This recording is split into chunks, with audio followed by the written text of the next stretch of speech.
জীবনে সুখী হতে চাইলে এই তিনটি কথা অবশ্যই অবশ্যই মেনে চলুন। নাম্বার 1, কারোর বাসায় আপনি ঘন ঘন যাবেন না, এতে আপনার উপরে সে বিরক্ত হতে পারে। তাছাড়া কারোর বাসায় ঘন ঘন গেলে নিজের ব্যক্তিত্ব বলে আর কিছু থাকে না। আপনার যে সম্মানটা এখন আছে সেই সম্মানটা কিন্তু থাকবে না।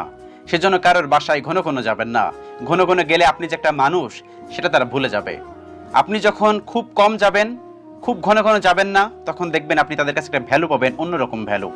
কিন্তু আপনি যদি বেশি ঘন ঘন যান, তখন দেখবেন তারা আপনাকে আর ভ্যালু দিচ্ছে না, সেই আগের জায়গাটা আপনাকে আর দিচ্ছে না। সেজন্য কখনো কোনো মানুষের বাসায় ঘন ঘন যাবেন না বা যাওয়া উচিত না।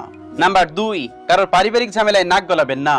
আজ অথবা কাল তাদের ঝামেলা মিটেই যাবে, কিন্তু মাঝে পড়ে আপনি কিন্তু খারাপ হয়ে যাবেন।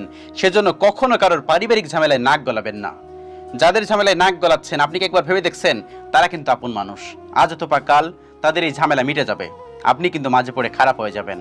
আপনার নামে কিন্তু পরে কুচ্ছা লটানো শুনতে হবে।